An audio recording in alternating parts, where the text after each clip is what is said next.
నమస్తే, welcome to our channel. గత 2 రోజుల నుంచి అండ్ ఈ రోజు ఈవెన్ రేపు కూడా ఈ 4 రోజులు ఈయనవే అనుకుందాం. ట్రెండింగ్లో ఉన్నారు వారణాసి సూర్య గారు. అసలు ఆయన సినిమా ఏంటి, ఈజీ మనీతో ఎలా సినిమా తీయాలి అంటే, I mean easy money in sense అది వేరు, ఇంకోలాగా కాదు, డబ్బు లేకున్నా కూడా సినిమా ఎలా తీయొచ్చు ఎవరైనా సరే అని ఒక ఎగ్జాంపుల్గా గండా సినిమా చేశారు. దాని గురించి కూడా మాట్లాడుకుందాం, బోల్డ్ అనే కబుర్లు మాట్లాడుకుందాం. మనతో పాటు ఉన్నారు సార్. నమస్తే సార్. Hi sir.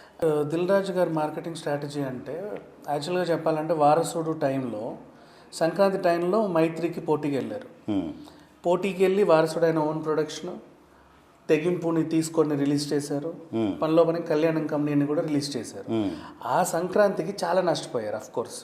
ఎవరు? దిల్ రాజు ఆ టైంలో. నెక్స్ట్ బలగం వాళ్ళ అమ్మాయి ప్రొడ్యూస్ చేసింది. చిన్న సినిమానే కదా, ఏముంటుంది లేని వెంటనే ఓటీటీ రైట్స్ ఇవన్నీ అమ్మేసుకున్నారు. చేశారు. సేఫ్ కాకపోతే సేఫ్ సైడ్ ముందే సేఫ్ సైడ్ చేశారు. కాకపోతే మీరు ఓటీటీలో వేసినా కూడా బండ్లు కట్టుకొని వెళ్ళి థియేటర్కి వెళ్తున్నారు జనాలు. ఎందుకంటే అదేదో సినిమా అంట, మిమ్మల్ని అందరం కలిసి చూడాలి, కలిసి చూస్తేనే అది సినిమా, లేకపోతే అది వేస్ట్. నీ వెళ్ళడం ఏడవడం రావడం మొత్తం గుంపులుగా. అప్పుడు ఓటీటీకి వేసాడు. మరి ఇప్పుడు ఆయన మార్కెటింగ్ స్ట్రాటజీ దీంట్లో ఫెయిల్ అయిందిగా? ఫెయిల్ కాదు, super success sir.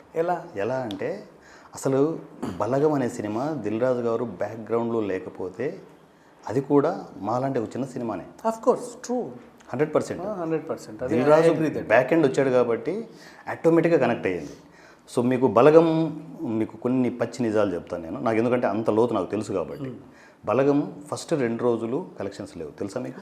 Mouth talk వల్లే. అవును, లేదు మౌత్ టాక్ వల్లే కాదు, దిల్ రాజు మార్కెటింగ్ స్ట్రాటజీ వల్లే.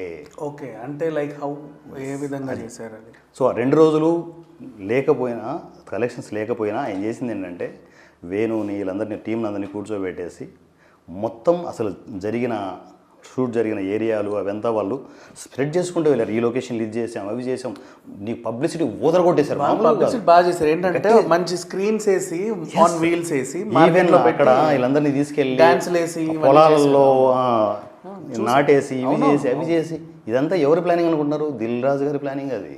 ఓకే. ఆ ప్లానింగ్ వల్ల నీకు అలా మౌత్ స్ప్రెడ్ అయిపోయి ఒకసారి బ్లాస్ట్ అయిపోయింది సినిమా. లేదు, 2 రోజులు కలెక్షన్స్ లేవు. కొన్ని నిజాలు మాట్లాడుకోవాలి మనం. మార్కెటింగ్, సినిమా అనేది సినిమా చేస్తే కాదు సార్, మార్కెటింగ్. సో పర్వాలేదు, ఎందుకంటే ఇప్పుడు కోట్లు ఖర్చు పెట్టినా రిలీజ్ చేసుకోలేని వాళ్ళు చాలామంది ఉంటే, మీరు 0తో 22 థియేటర్స్ అంటే of course at least you inspired a lot. Yes sir, అంటే నేను చేసిన మార్కెటింగ్ వల్ల నాకు థియేటర్లు దొరికాయి. లాజిక్ అర్థమైందా మీకు? అర్థమైంది. సో మీరు మార్కెట్లో సక్సెస్ అయ్యారు అంటే, మీరు చేసిన మార్కెటింగ్ సక్సెస్ అయింది. మీరు అలా చేసుకోవడానికి స్ఫూర్తి దిల్ రాజు గారు కాబట్టి అఫ్ కోర్స్ ఈ ఫార్ములా సక్సెస్ అయినట్టే. 100%. నేను భవిష్యత్తులో కూడా దిల్ రాజు గారితో డైరెక్ట్గా కనెక్ట్ అవుతాను. డైరెక్ట్గా ఇంటర్వ్యూలో, ఆల్రెడీ నేను ఒక ఇంటర్వ్యూలో చెప్పాను, నేను 100 కోట్లు, క్లారిటీగా వినండి, 100 కోట్ల బిజినెస్ దిల్ రాజు గారికి ఫ్రీగా ఇవ్వబోతున్నా నా ప్లానింగ్తో. అది కూడా జీరో బడ్జెట్లో. ఆయన దగ్గర నుంచి నేను రూపాయి ఎక్స్పెక్ట్ చేయను. ఓకే, కూర్చొని దిల్ రాజు గారు, ఇది నా దగ్గర నుంచి వరుస సినిమాలు వస్తాయి, అన్ని కంటెంట్ ఉన్న సినిమాలే, ఏదో చుట్టేసిన సినిమా ఇవ్వను, జీరో బడ్జెట్ అని తక్కువ అంచనా వేయద్దు, అన్ని కంటెంట్ సినిమాలు ఇస్తాను, చూడండి, నచ్చిందా పక్కన పెడుతున్నానండి, నచ్చందా తన్నేయండి పక్కకి, చేసుకుంటూ వెళ్ళండి. థియేటర్ బిజినెస్లో ₹1 కూడా మీ నుంచి ఎక్స్పెక్ట్ చేయను, అంత బ్యాంకులో వేసుకోండి, వచ్చినట్టు పబ్లిసిటీ చేసుకోండి, బ్యాంకులో వేసుకోండి. సంవత్సరానికి 100 కోట్ల బిజినెస్. సో ఇప్పుడు కథకి స్ఫూర్తి రాజమౌళి గారు, ఓకే, దాన్ని విడుదల చేసుకోవడానికి స్ఫూర్తి దిల్ రాజు గారు, వీళ్ళిద్దరు ఓకే, బాగానే ఉంది. మధ్యలో ఆర్జీవి ఎందుకు దూరాడు? ఆర్జీవిని అసలు డైమండ్ జీరో బడ్జెట్కి. అఫ్కోర్స్ ఆయన ఇచ్చాడు సలహా, కరెక్టే, సలహా ఇచ్చారు. మీరేమో మెసేజ్లు పెట్టానన్నారు, ఆయన రిప్లై ఇవ్వలేదు. ఎందుకు రావాలి ఏంటిది అని కొంచెం కేర్లెస్గా నాతో మాట్లాడారు. సో దానికి మీకు ఒళ్ళు మండి ఏమైనా రివెంజా, లేకపోతే? నా మొగుడు సార్, నా మొగుడి మీద ఒళ్ళు మండడం ఏంటి? మీరు భలే మాట్లాడుతారు సార్. భార్యకు కోపం వస్తుంది, మీరు అలా అనద్దండి, నేను ఫీల్ అవుతాను. మొగుడి మీద మీరు అలా మాట్లాడితే ఎట్లా, కామెంట్ చేస్తే ఎట్లా? ఓకే, ఎప్పుడు అట్లాంటివి ఏమి ఉండవు. మన ఆర్జీవి అంటే గుండెకాయ. అంటే సరే, ఆ సలహా ఆయన ఇచ్చాడు, 10 ఏళ్ళు అయింది. ఇప్పుడు మీరేదో మీ మధ్యలో ఎగ్జిక్యూట్ చేశారు, తర్వాత కూడా ఇది ఫాలో అవుతాను అంటున్నారు, బాగానే ఉంది. ఇప్పుడు ఆయన మీద ఎందుకు ఇంత అక్కసు? అక్కసేం లేదు, ఇందాక చెప్తున్నా, ప్రేమ, ప్యార్, ఇష్క్, దేనికి లవ్. ఆయన మీద ఎందుకు కలిగింది? మరి ఒక కాన్సెప్ట్ ఇచ్చారు, అవును. బడ్జెట్ లేకుండా ఇలా సినిమా చేయొచ్చురా అని చెప్పారు, చేశా. సో ఇప్పుడు నేను మీరు చేయడమే కాదు సార్, ఇప్పుడు విషయం ఏంటి, అసలు ప్రాబ్లం మీకు అర్థం కాలేదు. ఇప్పుడు నేను ఒక్కనే చేస్తే నాకు ప్రాబ్లం లేదు సార్. రైట్, ఈయన ఏదో ఒక సలహా ఇచ్చాడు, నేను ఏదో సినిమా చేశాను, అయిపోయింది, ఇంట్లో దుప్పటి కప్పుడు పడుకొని, లేకపోతే ఇది నెక్స్ట్ సినిమా చేస్తానో చేయను, అది నా బాధలు నాయి. కానీ ఇక్కడ నేను చేసిన అతిపెద్ద తప్పు ఏంటంటే, అంటే నా దూల అనుకోండి, నేను చేసిన తప్పు ఏంటంటే, నేనే అంటే నాతో పాటు నేను బాగుండాలి, నాతో పాటు 10 మంది బాగుండాలనే కాన్సెప్ట్లో నేను ఏ పనైనా చేస్తాను. నేను ఆ ప్రాసెస్లో నేను చేసిందంటే ఈజీ సినిమా అనే వ్యవస్థను క్రియేట్ చేశాను. అవును, ఆఫ్ కోర్స్. ఏది జీరో బడ్జెట్ కాన్సెప్ట్లో కంటిన్యూగా సినిమాలు చేసుకుంటూ వెళ్తే ఎంతోమంది డైరెక్టర్స్ని ఇంట్రొడ్యూస్ చేద్దాం, రైటర్స్ని ఇంట్రొడ్యూస్ చేద్దాం, ఆర్టిస్టులు టెక్నీషియన్ ఇంట్రొడ్యూస్ చేద్దాం అని చెప్పేసి కంటిన్యూ ప్రాసెస్ నేను స్టార్ట్ చేశాను. అది క్లిక్ అయిపోయింది. నా అదృష్టమా నా దరిద్రమా నాకేం అర్థం కావట్లేదు ఇప్పుడు. ఇందులో అదృష్టం దరిద్రమని లేదు, మీ ద్వారా 10 మంది ఇండస్ట్రీకి పరిచయం అవుతున్నారు అంటే మీరు ఎప్పటికీ హ్యాపీనే కదా. చిరస్థాయిగా గుర్తుండిపోతారు. అఫ్ కోర్స్ వాళ్ళందరికీ ఒక గాడ్ ఫాదర్ లాగా చూస్తారు. దట్ ఈస్ ఫైన్, అంత బాగానే ఉంది. నాకు అంటే ఇప్పుడు నాకు అర్థమైంది ఏంటంటే, కథకి స్ఫూర్తి రాజమౌళి గారు కాబట్టి ఆయన్ని ఇన్స్పిరేషన్గా తీసుకొని కొంచెం ఒక కృతజ్ఞత భావంతో ఉన్నారు. ఎస్.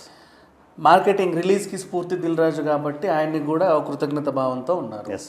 సో అలాగే అసలు ఈ కాన్సెప్ట్ ఐడియా ఇచ్చింది ఆర్జీవి గారు కాబట్టి ఆయనకు మీరు కృతజ్ఞత భావంతో ఉన్నారు. అదే సగం కొంచెం ఎక్కువ ఉంది అంతే. ఎక్కువ ఉండడం వల్ల మీకు ఆ ప్రేమ మరి మీకు నెగిటివ్గా కనిపిస్తుంది అంతే. లేదు నెగిటివ్ అనట్లా.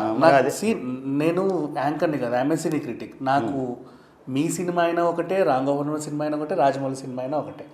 అందరూ నాకు డైరెక్టర్స్, నాకు అందరూ సమానం. అదే మా ఆర్జీవి అంటే ఊరుకోం సార్. సో అందుకు ఇప్పుడు వీళ్ళిద్దరి మీద, రాజమౌళి గారి మీద కలగని ప్రేమ, దిల్ రాజు గారి మీద కలగని ప్రేమ ఆర్జీవి మీద ఎందుకు అంత కలిగింది? ఎందుకు అంటే ఆ టైంలో నేను ఒక క్రిటికల్ స్టేజ్లో ఉన్న టైంలో ఆల్మోస్ట్ ఏంటంటే ఇంకా చిన్న సినిమాలు చేయలేము, చిన్న సినిమాలు చేసినా కూడా ఇక్కడ వర్కౌట్ కాదు. నేను దీనికంటే ముందు 2009లో 16 ఏళ్ళ వయసు ఉన్న సినిమా చేశాను. ఏది ఫిల్మ్లో చేశాను, డిజిటల్ కాదు. ఆ టైంలో ఎన్ని బాధలు పడ్డానో నాకు తెలుసు రిలీజ్ చేయడానికి. కోర్స్ నేను 6 మంత్స్లో స్టార్ట్ చేయడం, రిలీజ్ చేయడం, అప్పట్లోనే 18 థియేటర్లో నేను రిలీజ్ చేశాను, అంతా అయిపోయింది. కానీ నేను మరలా సినిమా స్టార్ట్ చేయడానికి నేను దాని తర్వాత మీకు తెలియదు నా ఫెయిల్యూర్స్. 4 సినిమాలు ఓపెనింగ్లు చేసి మళ్ళీ close, opening close, opening close. ఏం చేయాలని అర్థం కాని పరిస్థితిలో డైలమాలో ఉన్నాను, త్రిశంకు స్వర్గంలో ఉన్నా. ఆ టైంలో ఈయన ఒక అనౌన్స్మెంట్ ఇచ్చాడు, a note to all the film makers అని చెప్పేసి. దాంట్లో ఇలా బడ్జెట్ లేకుండా సినిమా చేయొచ్చు అని ప్లానింగ్ మొత్తం ఇచ్చారు. ఇప్పుడు కూడా యూట్యూబ్లో ఉంది వీడియో అది. ఓకే. సో ఆ వీడియో ఇన్స్పిరేషన్ నన్ను ఎంతగా కదిలించిందంటే, ఏకంగా ఈజీ సినిమా అనే ప్లాట్ఫామ్ను క్రియేట్ చేసేంత వరకు తీసుకొచ్చింది. అంటే నాకు ఒక బలం వచ్చేసింది, నేను కంటిన్యూగా సినిమాలు చేయొచ్చు, నాకు తెలివితేటలు ఉన్నాయి, నేను నెట్వర్కింగ్ గ్యాదర్ చేసుకునే ఆ కెపాసిటీ నాకు ఉంది. ఓకే. సో ఆ ప్రాసెస్లో కంటిన్యూగా నేను చేయొచ్చు అనే బలంతో ఇంత పెద్ద వ్యవస్థ క్రియేట్ అయిపోయింది. ఒక సినిమా చేసి దాన్ని ఏదో రకంగా రిలీజ్ చేశారు, తర్వాత 4 సినిమాలు ఆగిపోవడం చూశారు, తర్వాత చిన్న సినిమాలు ఇక బతకలేవు అనే ఒక నిర్ణయానికి వచ్చే టైంలో ఆర్జీవి రూపాయి లేకుండా కూడా సినిమా చేయగలను, ఇలా చేయొచ్చు అనే ఒక స్ఫూర్తి మీకు వచ్చింది. ఆర్జీవి నుంచి వచ్చింది. ఆర్జీవి నుంచి, అందుకు మీకు అంత ప్రేమ కలిగింది. అంత ప్రేమ అంటే నేను తట్టుకోలేని ప్రేమ అది. అది ఒక్కోసారి వైలెంట్గా కనిపిస్తుంది అంతే, చాలా వైలెంట్గా ఉంది. అది ఒక్కోసారి ఆర్జీవికే నేను ఏదో పెద్ద సైకోలాగా అనిపిస్తుండొచ్చు, కానీ కాదు సార్, ప్రేమ భయంకరమైన ప్రేమ అది. ఆర్జీవి పాయింట్ ఆఫ్ వ్యూ సినిమాలు ఉంటాయి చూడు, అంత వైలెంటిక్ లవ్ అనమాట అది.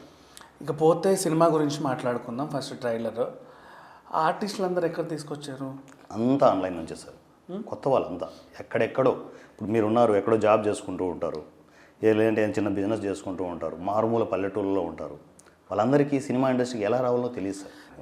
Thank you so much sir.